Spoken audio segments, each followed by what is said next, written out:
Meanwhile, a scare in London too. This is what happened there. 2 days back, the External Affairs Minister of India, Dr S Jaishankar, went to London on a 4-day visit.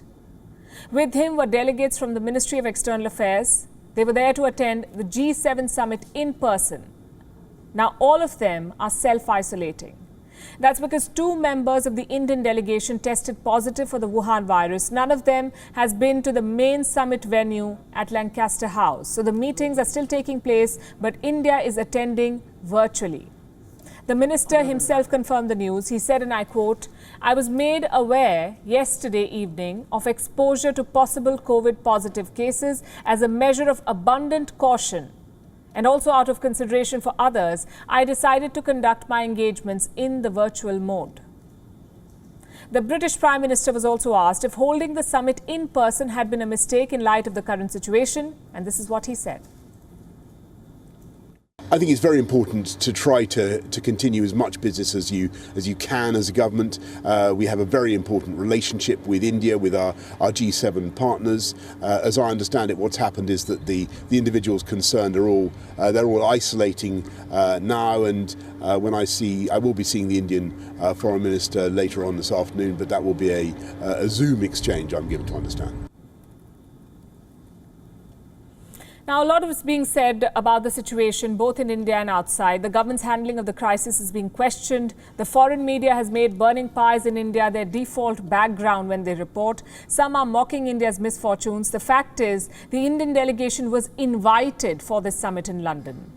But the critics do not see any difference. They say Indians will not be welcome anywhere in the world after this. The foreign minister has called this criticism point scoring. In an interview this afternoon, he addressed almost every issue surrounding the pandemic in India: the politics and the blame game, the global media coverage, the pressure on Indian missions abroad, the help coming from foreign countries, and above all, the political campaigns that were held at a time when the cases were exploding in India. Those election rallies. Let's take them one at a time. We'll start with the rallies. At least 5 states and union territories went to polls last month in India. Everybody from union ministers to chief ministers to the Prime Minister of India addressed massive rallies. The campaigns continued despite the surge in cases, which led to many questioning the government's priorities. On this, the Foreign Minister of India said, "You don't stop elections in a place like India." Exact words spoken. Take a look. People have spoken about elections. Now, obviously, we are a democratic country. You don't stop elections in a place like India. The only time I remember we stopped elections was an era which, some decades ago, when I was very much younger, where none of us really wants to be associated with that kind of memory. The second issue, the critical media coverage. India has become the biggest international headline and not one to be proud of. Indian journalists are appearing on global networks, some describing the situation as it is, some exaggerating it to suit their political agenda. Now, the Foreign Minister of India acknowledged the right to having an opinion, but he also said that a lot of analysis, and listen to this, a lot of analysis is coming from people who write fiction. I see a lot of analysis by people who write fiction, by people who are political commentators. Now, I'm not saying they shouldn't have a view. I mean, everybody has a right to a view in this country. But I would take very seriously the public health people, the people who would actually sit very objectively and diagnose and analyze why we are facing the problem. The third issue, international support to India. The US, the UAE, the UK, France, Taiwan, a whole host of countries sending critical medical supplies to India. Critics say this highlights India's helplessness. The foreign minister says what others describe as aid, we describe as friendship. We gave medicines, hydroxychloroquine, paracetamol, we gave to the United States. Okay. We gave to Singapore, we gave to European countries. We sent a medical team to Kuwait. We gave actually vaccines to some countries in the Gulf.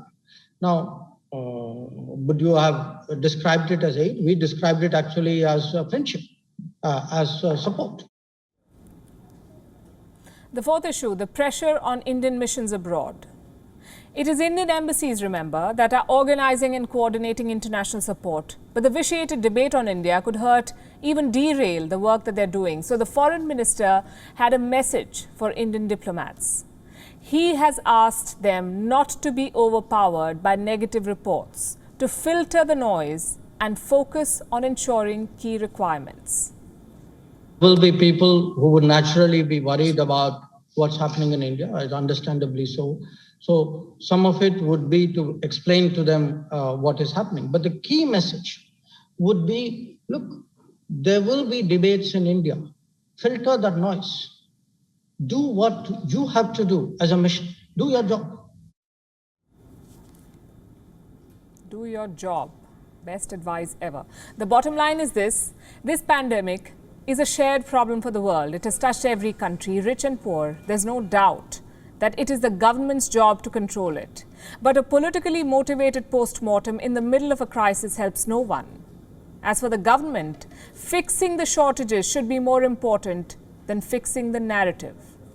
WION is now available in your country. Download the app now and get all the news on the move.